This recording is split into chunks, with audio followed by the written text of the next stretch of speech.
રાજ્યમાં નગરપાલિકા ચૂંટણી પ્રચારના પડઘમ શાંત થવાની ગણતરીના કલાકો બાકી રહ્યા છે, ત્યારે ભાણવડમાં ભાજપની વિશાળ સંપર્ક પદયાત્રા નીકળી હતી, તેમજ પ્રચારની છેલ્લી ઘડીએ ભાજપ લડી લેવાના મૂડમાં છે। આ ઉપરાંત વેરાળ ગેટથી રણજીતપરા હાઈસ્કૂલ ચોક થઈ પરશુરામ પ્રતિમા સુધી પદયાત્રા યોજાઈ હતી। આ જનસંપર્ક પદયાત્રામાં ભાજપના દિગ્ગજો સાથે શહેર ભાજપના આગેવાનો તેમજ બહોળી સંખ્યામાં શહેરીજનો જોડાયા હતા। આગામી નગરપાલિકાઓની સ્થાનિક સ્વરાજ્યની ચૂંટણીમાં આજે ભાણવડ ખાતે એક પદયાત્રા આખા ગામમાં વેરાળ નાકાથી લઈ અને મુખ્ય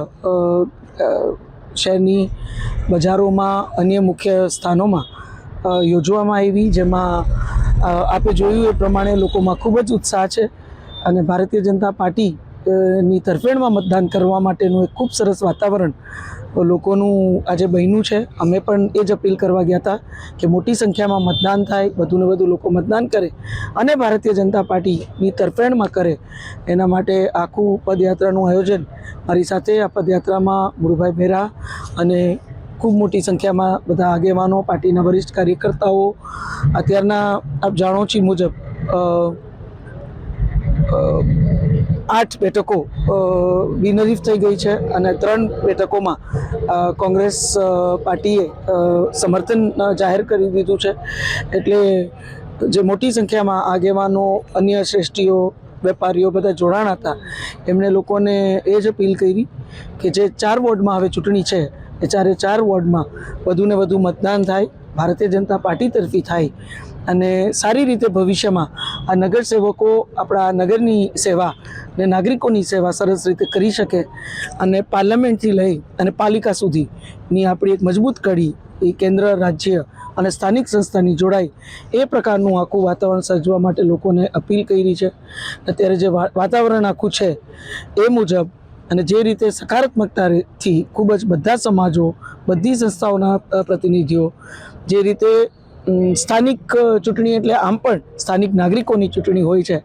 અને એમને પોતાની વ્યવસ્થા ઊભી કરવાની હોય છે કે વધુને વધુ શહેરની સેવા, કામો કેવી રીતે થાય, તો એ વ્યવસ્થા માટે પણ નાગરિકો બધાને અપીલ કરે છે કે આ સેવા,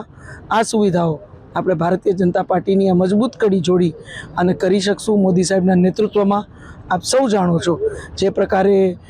નગરપાલિકાઓમાં આજે સીધી ગ્રાન્ટો કેન્દ્રની હોય, રાજ્યની ભૂપેન્દ્રભાઈ પટેલના નેતૃત્વમાં હોય, આવતી થઈ છે, એનાથી ઘણા બધા કામો આપણે જે ભૂતકાળમાં ના કરી શકતા એ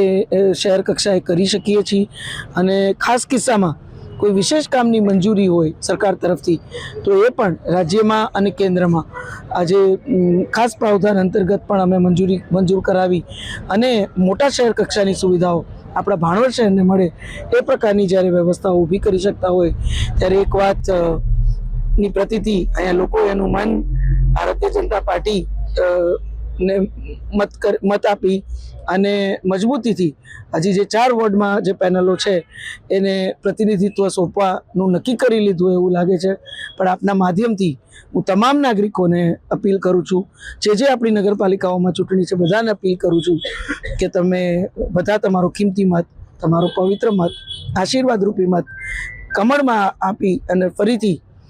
ભારતીય જનતા પાર્ટી જે રીતે આખી વ્યવસ્થા કેન્દ્રથી લઈ અને અહીં સ્થાનિક સંસ્થાઓ સુધી ઊભી કરવામાં આવી છે એમાં વધુને વધુ કાર્ય આપણા સમગ્ર ક્ષેત્રના થાય એ પ્રકારનું પરિણામ સર્જો એવી હું હૃદયપૂર્વકની અપીલ કરું છું। આજે